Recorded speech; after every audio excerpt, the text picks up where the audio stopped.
E aí galera, beleza? Meu nome é Wesley, sou professor de Biologia e hoje eu estarei iniciando uma sequência de aulas sobre Biologia para o ensino médio. São aulas especiais direcionadas para você que é aluno do ensino médio e você que está se preparando para o Exame Nacional do Ensino Médio, o Enem. Então vamos lá. Essa aula é uma aula de introdução à Biologia, então nós vamos partir de alguns objetivos que são, primeiramente, compreender o conceito de biologia e sua importância, identificar as características dos seres vivos, de modo bem geral, conhecer os níveis de organização biológica também de forma geral e explorar o método científico. Então, inicialmente, nós vamos debater sobre o que é a biologia.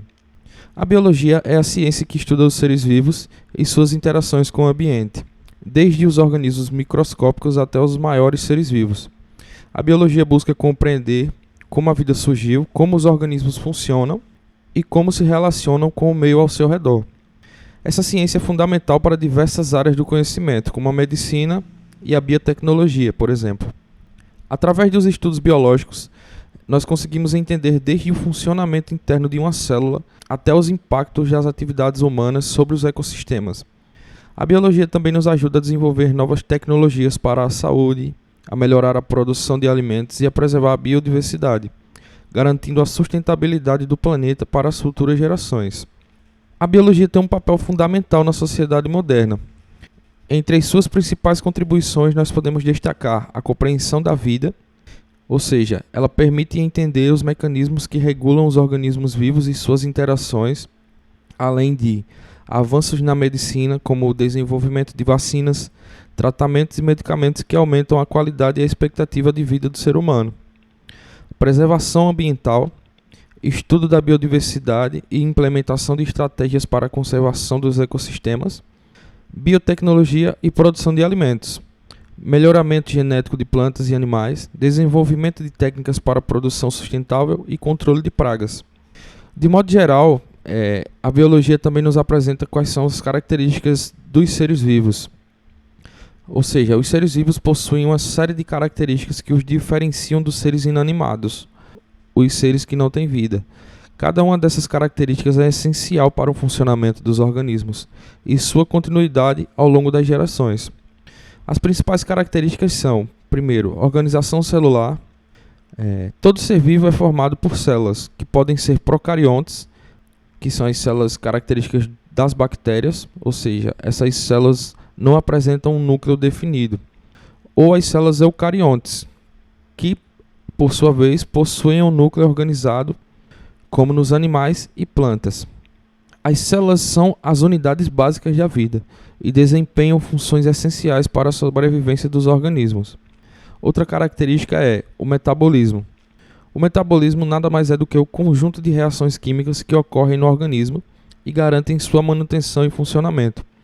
O metabolismo pode ser dividido em anabolismo, síntese de substâncias complexas a partir de substâncias mais simples, e catabolismo, que é a quebra de substâncias para a obtenção de energia. Outra característica é crescimento e desenvolvimento. Os seres vivos apresentam crescimento que pode ocorrer pelo aumento do número de células ou pelo aumento do tamanho celular. O desenvolvimento envolve mudanças estruturais e funcionais ao longo do ciclo de vida do organismo. Reprodução. Capacidade dos seres vivos de gerar descendentes, garantindo a continuidade da espécie. Pode ser assexuada ou sexuada, onde há o envolvimento de gametas, o que gera maior variabilidade genética. De forma mais simples, a reprodução assexuada é quando não há o contato sexual entre dois indivíduos. Já a sexuada é quando há o envolvimento sexual entre dois indivíduos e, através dessa, há uma maior variabilidade genética. Outra característica é a resposta a estímulos, ou seja, os organismos vivos são capazes de responder a estímulos ambientais, como a luz, temperatura e substâncias químicas. Essa característica é essencial para a adaptação e sobrevivência desses seres vivos. E por último, mas não menos importante, trata-se da evolução e adaptação. Ou seja, ao longo do tempo, os seres vivos sofrem modificações que possibilitam sua sobrevivência em diferentes ambientes. Esse processo ocorre por meio da seleção natural, onde organismos com características vantajosas têm maior chance de sobreviver e se reproduzir. Tratando dos níveis de organização biológica, é possível afirmar que a vida é organizada em diferentes níveis de complexidade, desde as menores estruturas até os ecossistemas globais. Seguindo uma ordem estrutural, nós sabemos que a unidade fundamental da matéria é o átomo, ou seja, ele é formado por moléculas essenciais para os organismos vivos. E essa é a unidade básica para tudo que existe, o átomo. Após o átomo, nós temos a molécula, que é um conjunto de átomos ligados entre si, formando substâncias como proteínas, lipídios e ácidos nucleicos. Célula. A célula é a unidade estrutural e funcional da vida, como já foi falado anteriormente. Pode ser unicelular, como as bactérias e protozoários, ou multicelular, plantas e animais. A célula, por sua vez, é a unidade estrutural e funcional da vida, como já foi falado anteriormente. E esses organismos vivos eles podem ser unicelular, como as bactérias ou protozoários, ou seja, eles possuem apenas uma célula, ou multicelulares, como as plantas e os animais, que possuem várias células formando o seu organismo. Um conjunto de células vai formar um tecido.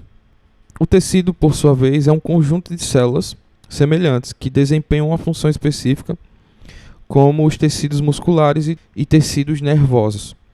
Após os tecidos, nós teremos os órgãos, que são as estruturas formadas por diferentes tecidos que trabalham juntos para uma função específica, como o coração e os pulmões. Após os órgãos, nós teremos os sistemas, que são conjuntos de órgãos que desempenham funções integradas, como o sistema digestivo e o sistema nervoso.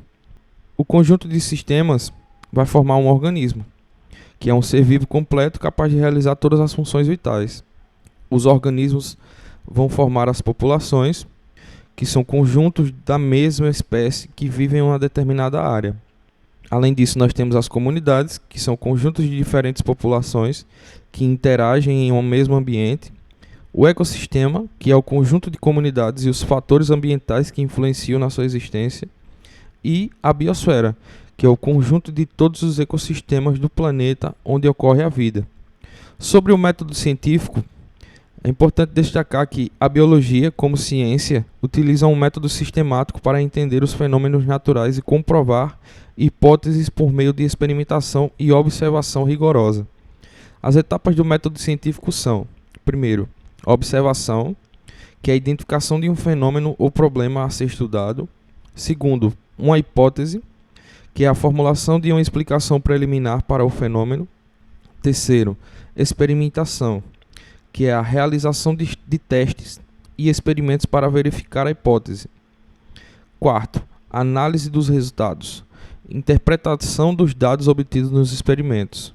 E 5, conclusão, onde há a confirmação ou a rejeição da hipótese, podendo levar à formulação de novas hipóteses e teorias e reiniciar esse ciclo do método científico. Este método é essencial para garantir que os conhecimentos biológicos sejam confiáveis e baseados em evidências.